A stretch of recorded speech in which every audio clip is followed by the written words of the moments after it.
My name's Bob Cochran. I'm the director of the Newt Barr Institute, and this is my chance to welcome you, so welcome. Each of the last 7 years, we've had a conference in February of this sort. This past fall, I was on sabbatical. I've told many people that of all the people I know, I'm the person who least needs a sabbatical, but it did give me a chance to get away, spend some time in Charlottesville, Virginia, and do some research and writing and things. In my absence, the person that put together this conference, or did most of the work in putting together this conference, was Jay Milbrandt, whom you've already met. And I'd like us just at this point to give Jay a round of applause.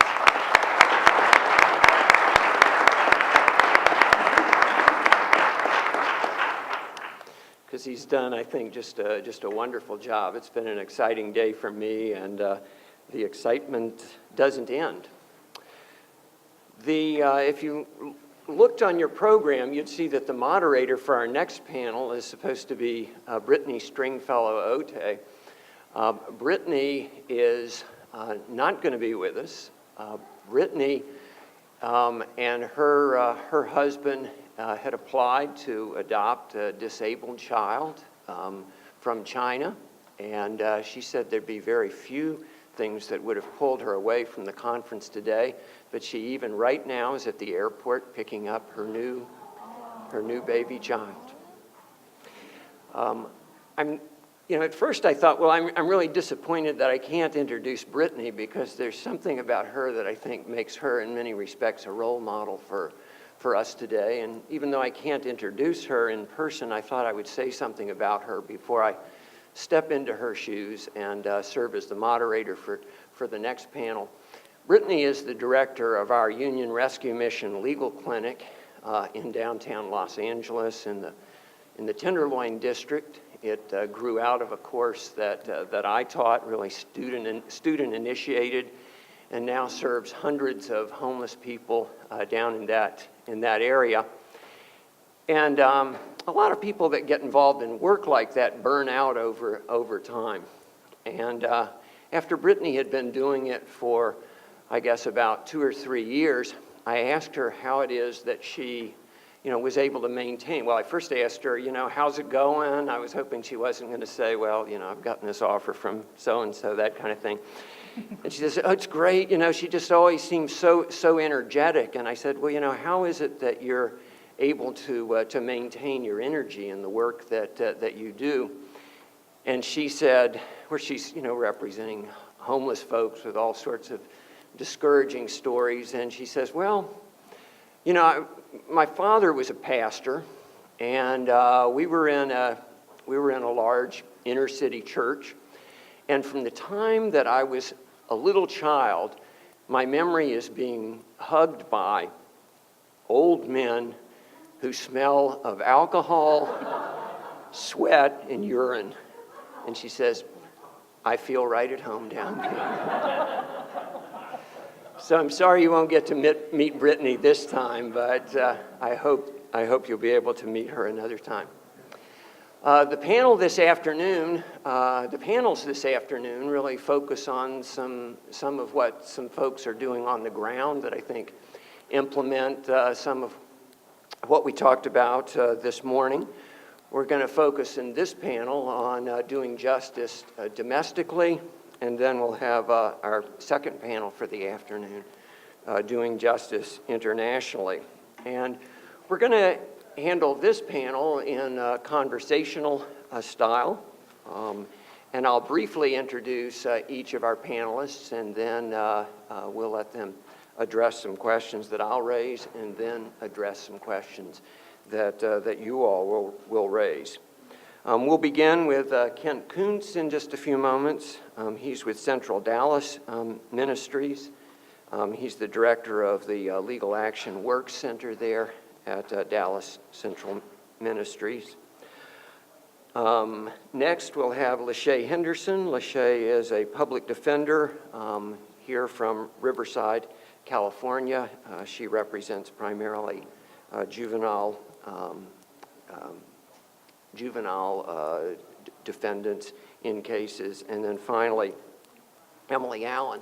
Emily is the founding partner of Allen Butler and Generazio. Very good.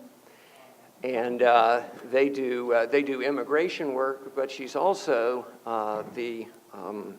one of our staff attorneys with our clinic that does asylum work. And as they talk, we'll let them develop a little bit more of what they do. And I'd like to just start off, and we'll ask each of them if they would describe their work, their faith journey, how they got into the work that they do. And we'll just start with Ken and move across the table. As Professor Cochran said, my name is Ken Kuntz, and I am an attorney. I am the director of Legal Action Works at Central Dallas Ministries, and I'll start by kind of giving an overview of Central Dallas Ministries as a whole, because I don't think you can really understand what we do in the Law Center without understanding what CDM does as a whole. CDM started about 20 years ago as a food pantry. That's all it was for about the first 5 years. They just handed out food until our current CEO, Larry James, got there, and he had a much broader vision for the place, and he started implementing it, and Larry is pretty persuasive, and he got a lot of people behind him. And CDM has grown. I guess when I got there 11 years ago is when the Law Center started, and I was myself and the other lawyer that started the Law Center were the 11th and 12th employees of CDM, and this year CDM has about 110 employees. So as you can see, Larry's vision, as I said, is broad. He's just sort of constitutionally incapable of thinking small. And everything we do is really focused on, for lack of a better descriptor, it's an anti-poverty organization. Everything we do is focused on removing obstacles from people's lives so that they can get on living life normally, living life without pain if it's a medical issue, living life without the obstacle of a husband that they haven't actually lived with for 10 years, living life freely, being able to move on, job readiness training, all kinds of things that you encounter if you know people in poverty. One of the things, of course, the Law Center is what I do. I administer the Law Center and actually practice family law. About 80% of what we do is family law. That's just what we discovered early on is what most people coming to us needed. Some of the other things CDM does is we run a community health clinic in conjunction with Baylor Medical Center there in Dallas, which was just a few blocks away. We've recently moved, but was just a few blocks away and is still pretty close by. Baylor supplies 3 doctors who work in our clinic, and we provide the infrastructure. We still run a food pantry. We run the largest food pantry in Dallas County at this point. And due to some recent changes in the way we distribute food, we actually trebled the amount of food that we were able to distribute just last year. Another program is called Transition Resource Action Center, which is for kids aging out of foster care. If any of you have ever had any exposure to the foster care system, you know that when kids age out, they're given a bus pass and $20 historically and told, good luck.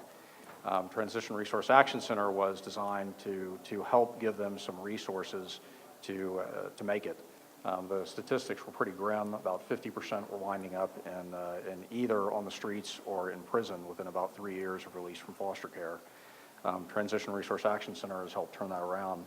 Another program we run is called Nurture Knowledge and Nutrition, which is funded by a grant from the Department of Agriculture and distributes food in the summer.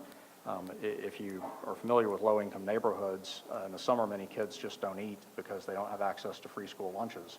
So Nurture Knowledge and Nutrition has about I think an 18-county area surrounding Dallas in which it distributes food in the summer to summer programs that are going on all over that region, and also distributes food during the rest of the year for after-school programs.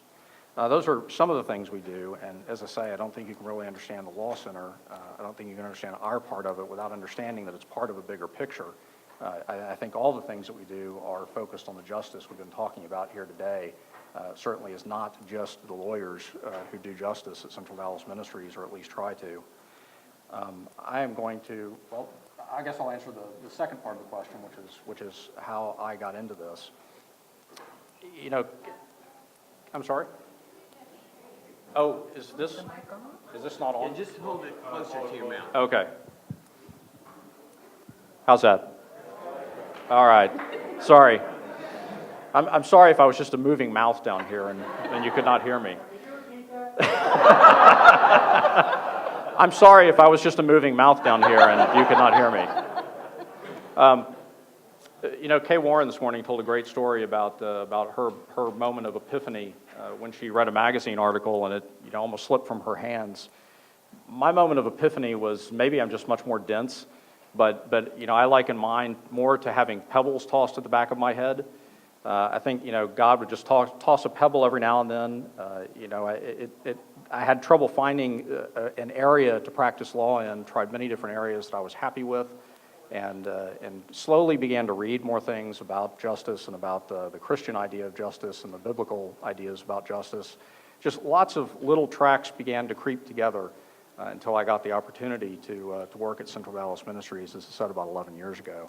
So my path was much more subtle, much slower. So if any of you have that experience as well, maybe that shouldn't come as a surprise. It's not always. It's nice when as Kay said, it wasn't nice, but it's at least clear perhaps when you have a sudden epiphany. But don't discount small things coming together, moving together to get you to where you need to be. All right, let's try this mic out. Can everybody hear me in here? All right. I have a big mouth anyway, so you'll hear me. You will hear me, trust me. My name is Lachey Henderson. I'm a public defender, and basically we represent adults, kids, and it ranges from preliminary hearings to arraignments to misdemeanors, and now I represent children. And some of my youngest clients have been 11 years old to 19 years old, grown and still don't get the picture, right? But I enjoy what I do. One of the things that has surprised me in this area is that I do a lot of counseling. I talk to parents. I talk to kids. I preach to them in the hallway and tell them, I don't want to see you in here anymore. This is going to be your last time. Wop, wop, wop, wop. And then we go in court all professional. And then I say, oh, Your Honor, give them another chance. And they really do listen to me. So it's an opportunity to really share my faith. And also I get to talk. And in juvenile, the judge is your captive audience. So it's kind of cool. They have to sit there and listen to you go on and on. So it's nice. My faith journey, it has been I would say that my faith journey even started here. I'm a graduate of Pepperdine, and I lost my mother my first year of law school. And the reason why that's important is because I have a lot of siblings. There's 5 of us. And what happened was that one of my siblings started getting in trouble with the law. I had always said in law school that I wanted to be a district attorney because it sounded good. I just picked it. But what happened was when my brother started getting in trouble, I had to actually do research and find out what my brother needed, what services he needed, because I couldn't keep him at home, but I also wanted him to get a diploma. I was able to find a camp for him to where he was able to get off medication and also get his diploma. After that, one of the public defenders came up to me and said, you need to be a public defender. This is what you need to do. And I was recommended for the position. And so that's how I became a public defender. And it's really passionate for me. I'm passionate about equal justice, no matter if you have money or if you don't have money. I don't get to pick my clients. Some of them are very, very crazy. And then, really. And so a lot of people will ask me, can I converse with them? They'll come in and out of sanity, but yeah, you can have a conversation. So it's been an interesting place to walk in and to learn how to pray and minister and be the one in the courtroom that's being a light and praying with your clients and offering them an alternative way and actually inspiring people to have integrity in their practice. So it's been a very interesting way to walk, but it's been a blessing in the journey. So I'm glad to be here with y'all. And I'll just interject before Emily talks that if you look at most of our speakers, most of them are either with part of an institutional church that has some sort of a ministry, or they're part of a parachurch and they're talking about that parachurch ministry. I think Lachey's being on this panel illustrates a third place in which the church is involved in doing justice, and that is that if you're a Christian, you are the church. You are a part of the church. And even though she works for a governmental agency, I think you've already gotten a little sense that she's being the church right there. And with that, Emily. Thank you. My name's Emily Allen. I am a partner at an immigration firm here in Los Angeles. We do all sorts of immigration, but about 30% of my private practice is devoted to asylum law. And I am also one of 2 supervising attorneys for Pepperdine's fairly new and highly successful asylum clinic. So at this point, as I said, there's all sorts of immigration services that we provide, but primarily for today's relevance is my asylum practice. I grew up in churches where the idea of missions is going out into the world and finding people who need help. And I like to say that I provide help to the people who found us first, the people who came here out of fear for their life, their safety, their well-being, and for that of their family, and many of whom endured tremendous hardship and suffering to get here, and then arrive and then face the legal process of applying to be considered a refugee in this country. It is a process that unfortunately is something that is very difficult to do on one's own. You would hope that you could just come, sort of present yourself at the border and say, I'm running away from someone who's trying to hurt me because I'm a Christian, or because I'm African American, or because I'm, name your protected ground. But unfortunately, it's not that simple. And so we are, at my firm and here at Pepperdine in the Asylum Clinic, we're so honored to be able to assist these individuals as they traverse the process of applying for asylum in this country. The way that I got to be an immigration lawyer was completely happenstance. I mean, I just fell into it, totally fell into it. Knew since I was 11 I wanted to be a lawyer, and only in this company could I say that, right, God called me to be a lawyer. Most people you say that to, and it's like, no, he didn't. No, he didn't. But, he, of course, really did. But the subject matter I was supposed to practice, that didn't come till much later. So after law school, I had decided that I wasn't actually going to practice law at all.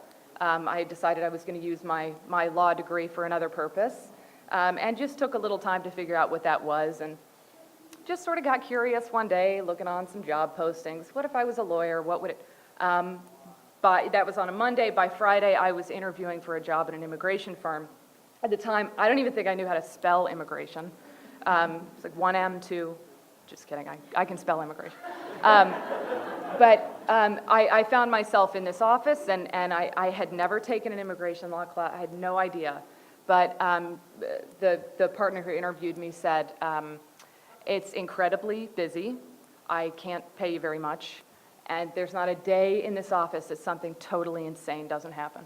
And I said, that is about the best job I've ever heard of, and I'll see you on Monday. So I did, and it has quite clearly become the great professional love of my life, is the community of immigrants in this country, and specifically the asylum applicants, who are so wonderful and have so much to teach all of us about the world and what it's really like to live in countries where we do not have the freedoms that we do here. So it's an honor to be with you all today, and Second question, as you pursue justice, where do you see opportunities for the church to be involved? You may or may not all want to jump in on all these questions, but if nobody jumps in, we'll move on. I can see at least two, at least just based on what I do alone. One is churches can give money, like everybody else. I'll just throw that out there. Hope I'm not offending anyone, but you know, the IRS tells us that the churches give approximately 3% of their budget to anything that could remotely be called charitable or sort of, you know, anti-poverty kind of relief. So churches tell their congregants to tithe, and churches don't tithe themselves. I find that mysterious and wish that would change. So I would say that one thing that churches could do is, like the rest of us, they can give. Another thing churches can do is they can look to their members or encourage members to do things individually and as a community. And one of from what I do, for instance, we tried early on to run some legal clinics using lawyers in churches. We found one church in particular that was close by geographically. This church happened to have something like 2 lawyers in that church could come up with a list of 70-something lawyers in that church. So we thought this is a great opportunity. Maybe we can motivate some of the lawyers in this church to take cases pro bono that they're not doing when they're approached by some other avenue. And it worked for about the first 3 times that we tried the clinic. But what we found is that we could not do the job from outside of the church. We needed somebody inside the church to take ownership of the project and make it work. And the reason for that is pretty simple. You can imagine what would happen if I called the church secretary as a non-member and asked that they publish something in the bulletin. It wasn't going to happen. Somebody inside the church, somebody who knew the other people involved had to spearhead getting that done. So that kind of fell by the wayside, and honestly, we haven't tried it since. So if you want to get involved, if you're a lawyer, get lawyers together and try to make a clinic work. Find some outlet, find some source like Central Dallas Ministries, and get with them and try to make that kind of operation really stick. If you're a doctor, maybe you can find a medical clinic. If you're an accountant, you might be able to find nonprofits that need your services, but you can do it one of 2 ways, really. It's a fairly simplistic answer, I guess, but you can either give of your time or you can give of your money. And those are the only 2 ways that I know of to really make that happen. Can you read the question again for me? It evaporated. As you pursue justice, where do you see opportunities for the church to be involved? Well, I would like to see the church involved in mentoring. One of the things as a public defender that I see my clients struggle with is once they come out of one lifestyle, they're used to a certain environment. Some of the kids are coming out of environments with a lot of gang banging and drugs, and they need a new outlet. And I think one of the things that the churches can do is be available for mentoring, to actually have a place where these kids can go and as an alternative environment. Also for the members, if they do get cases or they're convicted of a crime, to be able to go to people in the church and be able to talk about those things and how they want to turn their life around. A lot of times people don't feel comfortable approaching the church folk with where they've been and what's been going on, because they think it's taboo. And I think it's really important for the church to wrap their arms around the clients and to help them and mentor them, and also create an alternative environment for them. Well, and I think, just to sort of echo the sentiment is, for my clients and the clinic's clients who are trying to survive here while they get some legal recognition in terms of immigration status.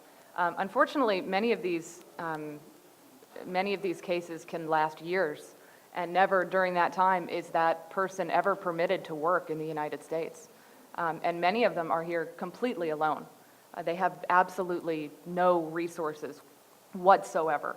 And so, it's time and it's, money. They need housing, they need food, they need medical care, they need dental care. I mean, you name it, and they need it. So, especially for asylum seekers, we find that individuals and churches they're very generous. Especially when you meet some of these people and understand the struggles that that they've had and what it's taken for them to get where they are. So I echo the sentiment. It's time and money. Those are the, those are the things that churches sort of have to give, so. Well, thanks to you all. I'm now going to exercise my prerogative as a law professor and ask them a question that they had not anticipated. I'd like each of you to describe a situation where you feel like the work that you do has made a difference, where you've been an aid to justice, a specific situation, maybe one person whose life you or your ministry has touched. If we don't have any takers, actually, as a law professor, I get to call on people and they have to answer anyway. Anyone want to jump into that? You look like you're ready. I will. Okay. I can pick from any one of my clients, so this is not a hard question, Professor Cochran. It hurts. He was my professor, so I'm used to this too. We have, I can talk about the first client that the Pepperdine Asylum Clinic ever took. She is a woman from Iran. She, while in the United States visiting, she converted to Christianity. She was at home and someone came knocking on the door and they shared Christ with her and she became a Christian right there. Unfortunately in Iran, not great to be a Christian, especially to convert from Islam to Christianity is a capital offense. It's punishable by death. So certainly she didn't want to go back to Iran. And so unfortunately, based on a number of really tragic circumstances, she spent about 8 years homeless, jobless, suffering from various psychological and medical conditions that, because of her not having any resources, went completely untreated until she ended up at the Union Rescue Mission. And Brittany Stringfellow Odie called our clinic and said, I have a woman here, she's from Iran, she's homeless, and she needs help. And we were able to bring her in, and especially, we eventually, she was granted asylum, and now she's living here very happily in the United States. I think that what was so special about her is that it was our students it was the first time they'd ever had a client of their own, a real person in our office that we represented. And it was like listening to her talk about the fear of just being who she had become in Iran. They fought for her like I have never seen. They were amazing. And the students, there was this moment of recognition in her.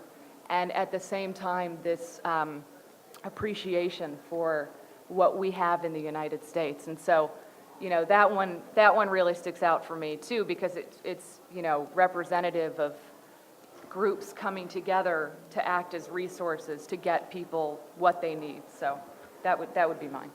Okay. All right. Lachey? I want to tell two stories, but I'll make them short. One of my first clients, this is when I worked in misdemeanors, and basically her boyfriend, my client's boyfriend, bought her a computer, then they broke up, and then he called the police on her and said she stole the computer.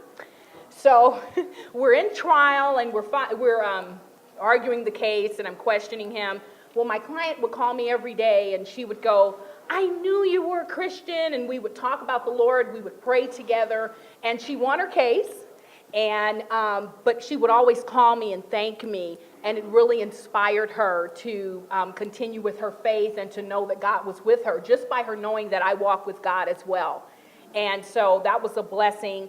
I'm also working on a case right now where I have a client that is, when he came to court, he could only make sounds, and in the school district, they were supposed to provide him with a sign language interpreter, They gave him an aide that would mouth words to him. So basically, he was between languages. He could not sign, and he could not speak. And what happened was, working along with the judge, we were able to get him hearing aids where he can hear better, and now we're going to be pursuing the school district to make sure that he is properly trained in sign language. And to see this family, to see them have hope in their eyes when they come to court, because now they have someone that can assist them with their child, they have someone fighting for them, and to see him, he can actually talk and hear when I'm talking to him, and it's been really inspiring and a blessing to inspire hope into the lives of different people in the community. Thanks. Lachey's mentioning of praying with the client reminded me of my practice days, and I made a habit of when I went into before I went into court with a client, I would always pray with them. Now, all of my clients weren't Christians, but when I would say to them, "Well, we're getting ready to go to court. Can I pray with you? Can I pray for you? Pray for us?" I never had a single one of them say no. Some of them may have thought, "Oh, yes, well, let's call on this mystical power. I'll take anything I can get." But those of you that are law students, I think that's an important way that you can bring your faith to your practice, and it can open up opportunities for witness with others. I was just thinking as you said that, actually every time you put your case before a judge, you're putting it before a mystical power. If you've ever had judges make decisions for you, sometimes their decisions can seem rather mystical. I'm gonna tell two stories too, and I will also keep them short. One was a woman that I remember who came to us because she had had a child 8 months earlier. The father of the child lived in a smaller town in East Texas, about 2.5 hours away. She had, on the advice of friends, she had gone to the Attorney General's office there in Dallas, and they had pursued child support for her.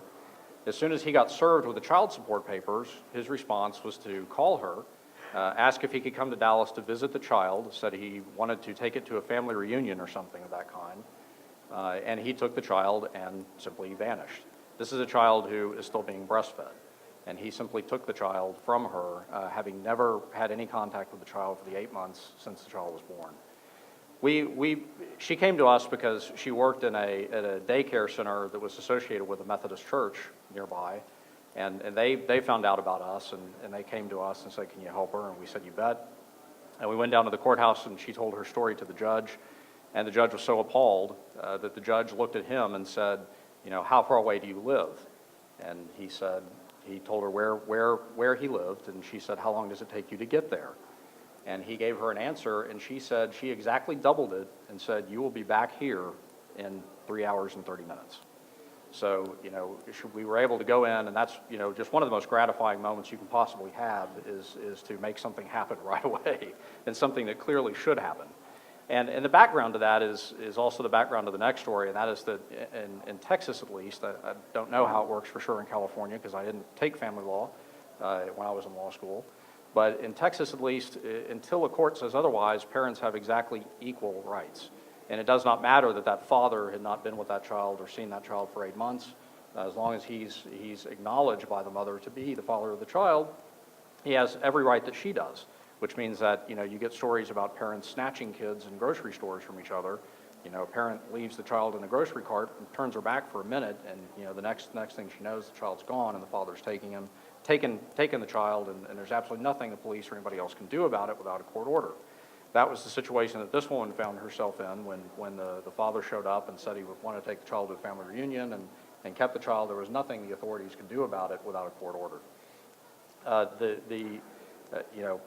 There are several other stories that I could tell, but another one that comes to mind is, again, it was a fairly quick turnaround, if you will, to make something happen, which we all know not everything in the law is quick.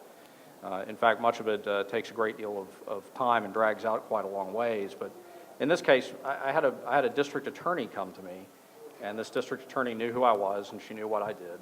And she was in the courthouse day in, day out representing CPS in its cases in the family courts. And she said she had been in the courtroom and seen something that she was so disturbed by. She said, "I've never done this before, but I'm going to ask you to step in here and help." She said she had seen this situation where a man and a woman were in court, and the judge made a decision, and the judge gave the child to the mother. And she had followed the mother out of the courtroom into the hallway, and she said the change was just night and day. She said that mother all of a sudden started yanking on the child's arm, telling the child to shut up, just belittling the child immediately, being rude and cruel. And she said the father walked out in the hallway, and he was just bawling. He was so upset. And he had been the one that had the child for about the last year since they had been separated. So I got the father in and started talking to him, and he really, he seemed genuine. He seemed like he cared deeply about this child. We filed a motion for new trial. The mother actually showed up, but the judge granted the new trial because the district attorney felt so deeply about what had happened that she offered, and I took her up on her offer, to come testify about what she had seen in the hallway. So the judge granted a new trial, and within about 30 days after that decision was made, that child was returned to the father. And as I say, that was, anytime you can make something fast happen down at the courthouse, that's pretty gratifying. Let's at this point look to you for some questions. What questions might you have for this group? If there are questions that are holding over from this morning, feel free to ask those as well, and we'll be glad to take a shot at them. The question, and I'll briefly repeat the questions for the tape. Question is in relationships with clients. How do you feel comfortable sharing your faith? Do you feel like that oversteps your responsibility as an attorney? Well, one of the things that I do is I take time to really get to know my client. So it's not like I just walk up and go, "Hey, now let me just tell you about," I take the time and really talk to them, and I see where they're at spiritually. There's some people that are not ready to hear what I have to say, and I can assess it like that. There's some people that they'll start talking about it themselves, like, "I've been praying, and I want to turn my life around," and then they'll open the door for me to minister. So I kind of judge each client individually and take time to really get to know them and get to know their families and see where everyone is at. Sometimes the counseling is not even spiritual. It can just be life counseling, life coaching, so it just depends on what each person needs. But usually they open up and say that they've been praying or they've been trying to do better, and then that's when I'll share about my faith or I'll just encourage them. So it just depends situation by situation. And also, I have to do it by timing, because as a public defender, I have so many clients. It just depends on how much work I have that day and how much I can balance.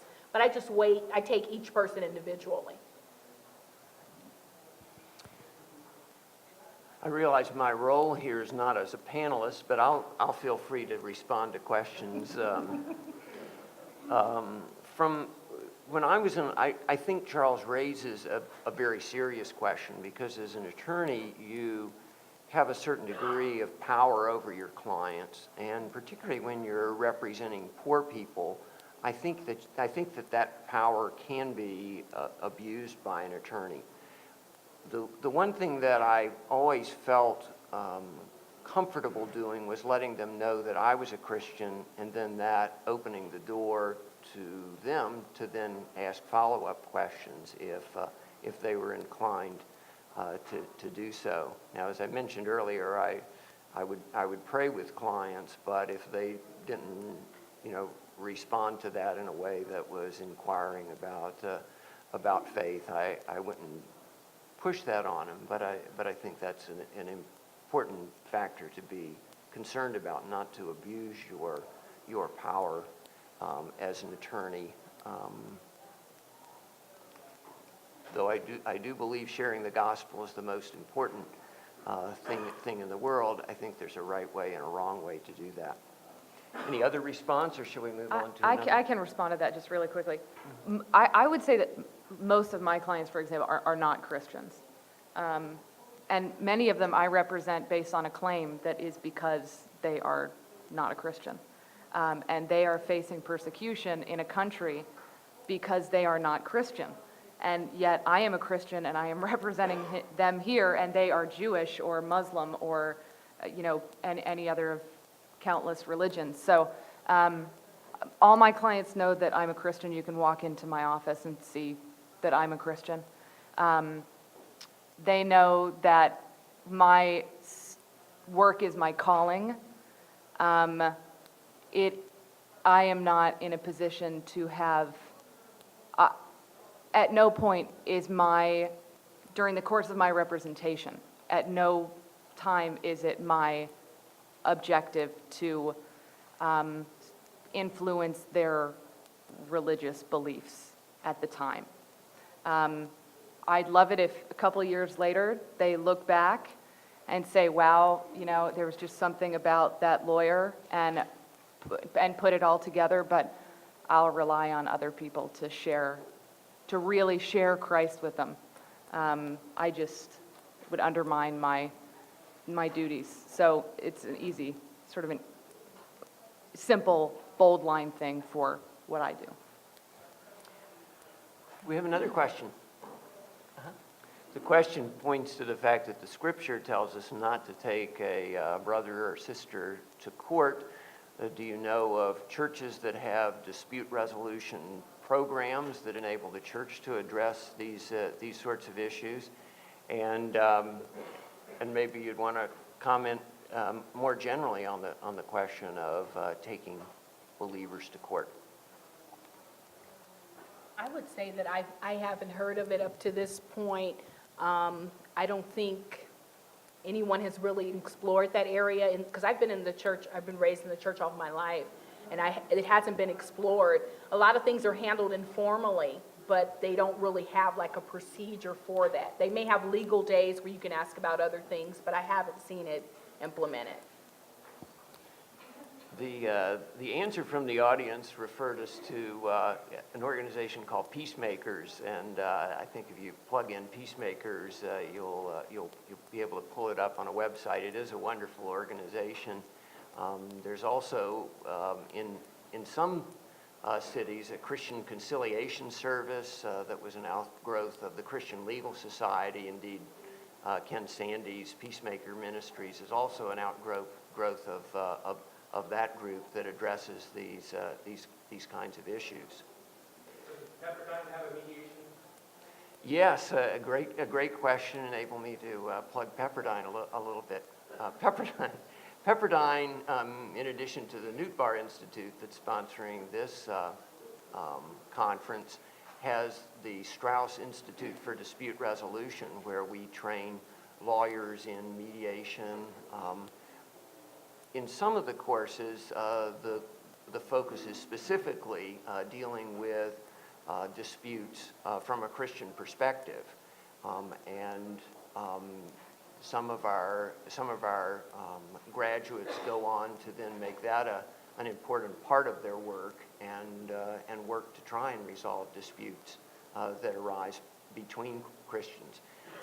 It's a great question, and I'm afraid another of the many areas that we're exploring today where the church isn't what it should be.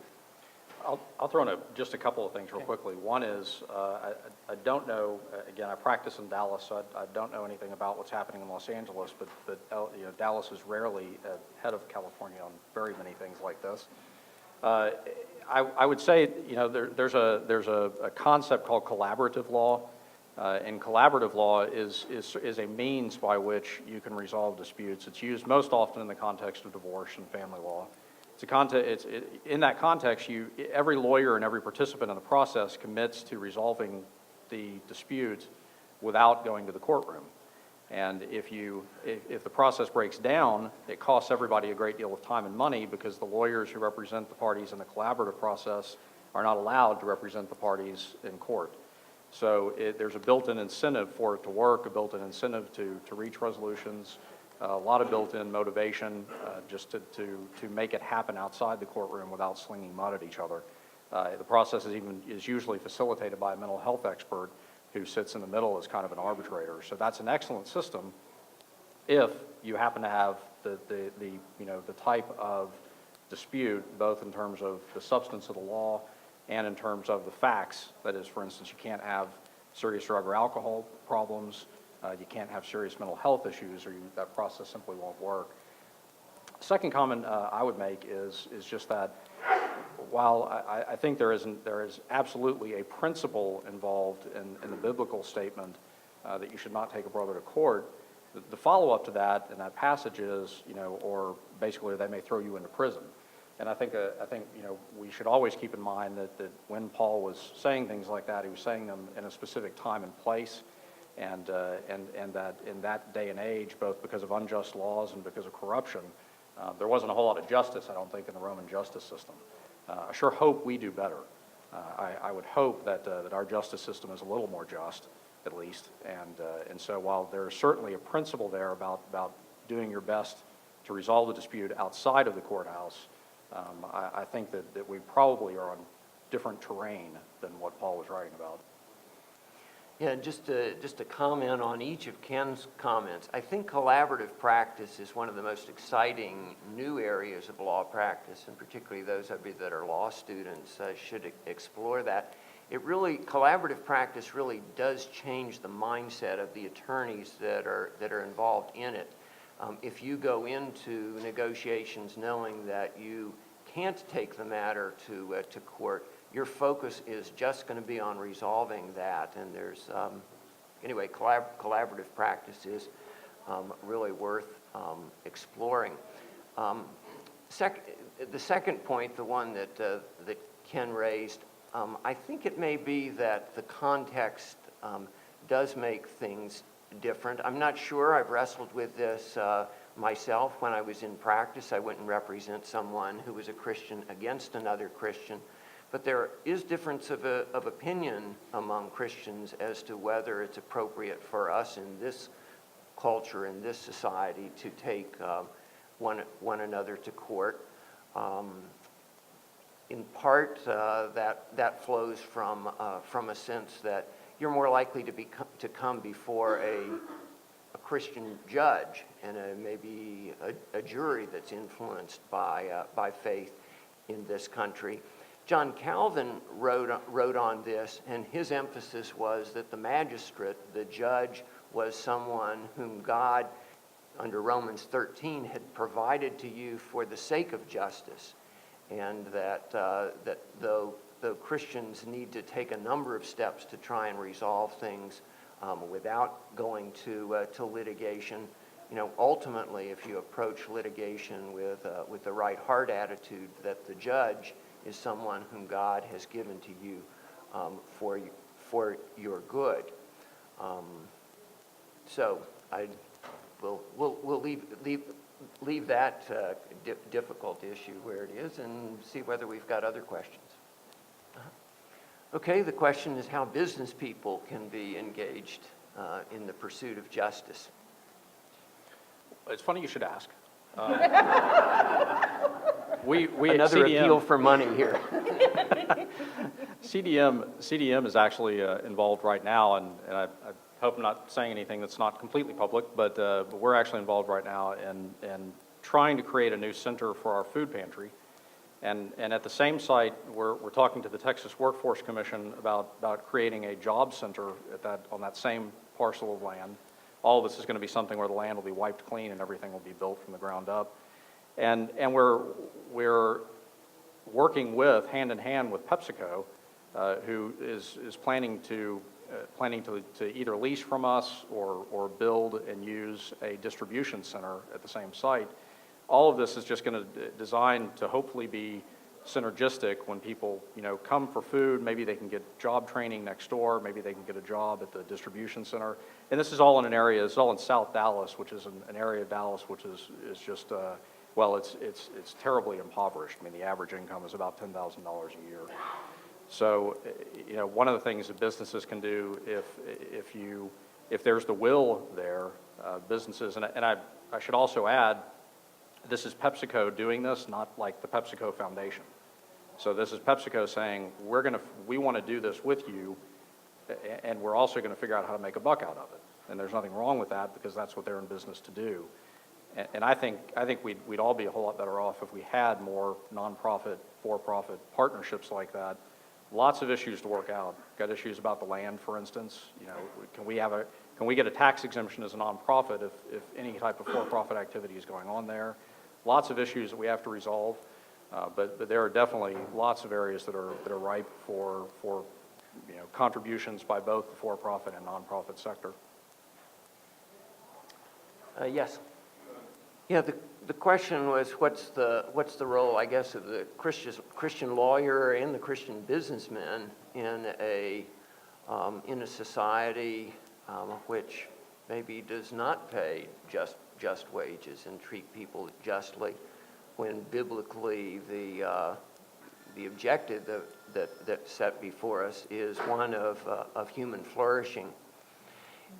And I guess maybe I'll take a shot at that. I think that both for attorneys and very often for business people, particularly for business people who are involved in the corporate world, you're in a representative capacity.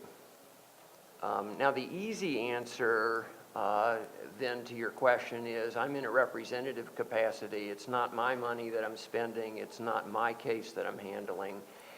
It's my client's money, my stockholders' money, and so it's not any of my business.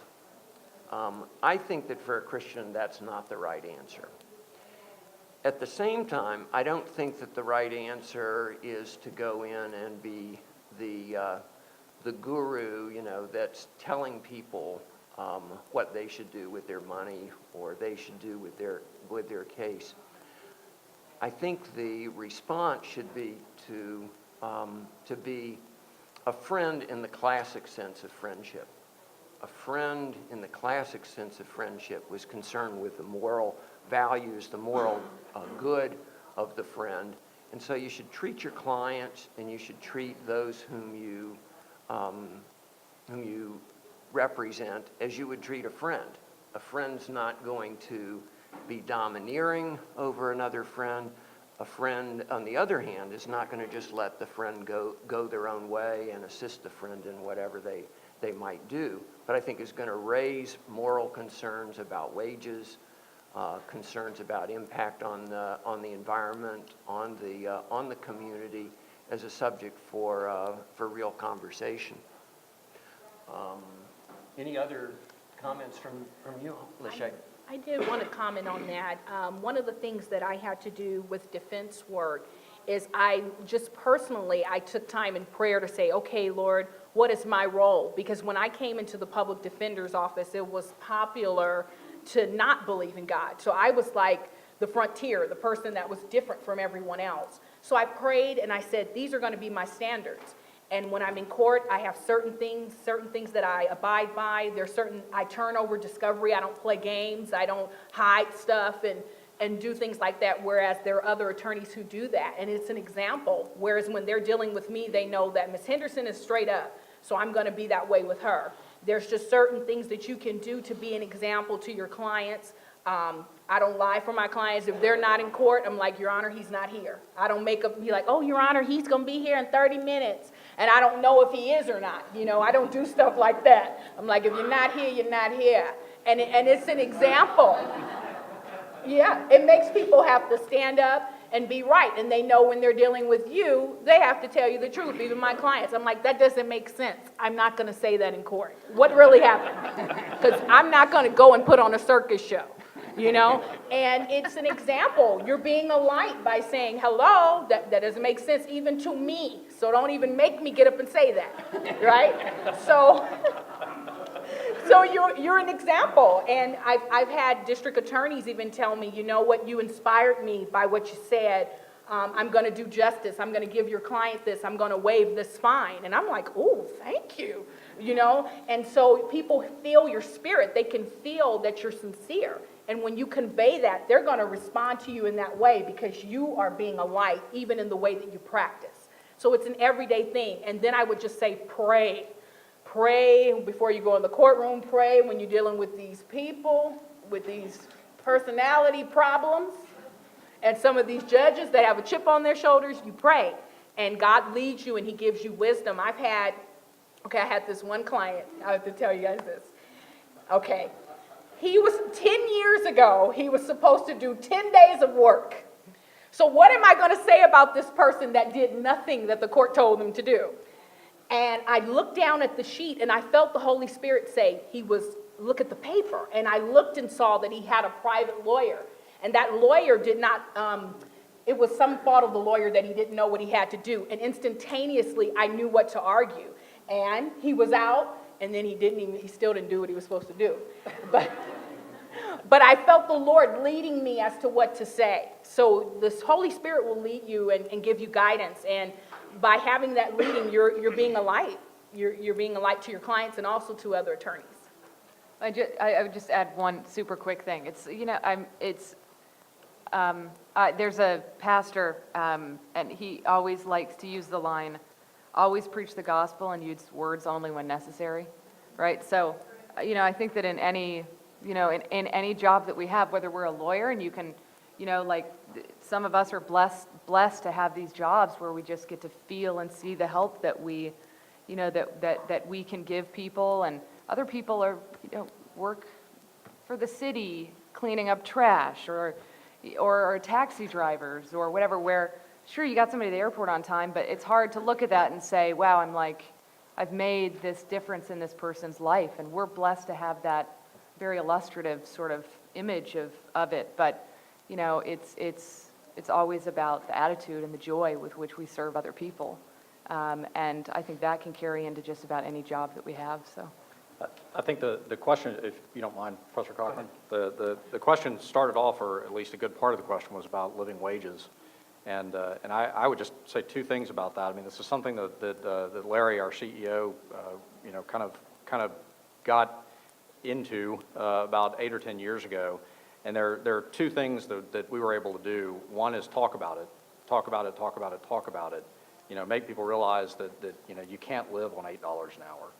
You can't live on $9 an hour. Somebody got pretty thoughtful about it and came up with a figure of $12 an hour with a lot of support. And so, that's the figure that Larry would, every time he went to a church, and he was asked to speak at churches a lot, and every time he went to a church, he'd bring up living wages. The second thing you can do about it is do it. If you're a business person, do it. Actually pay a living wage. That was something that we did too. I mean, we realized that as Larry started looking at this and started looking at our own payroll, we weren't always paying people a living wage. It's pretty, as a nonprofit, you have a budget, you only have so much money coming in, but you still need to do the right thing.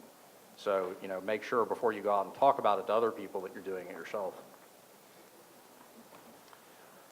Well, with that, let's give these panelists a hand for their contribution.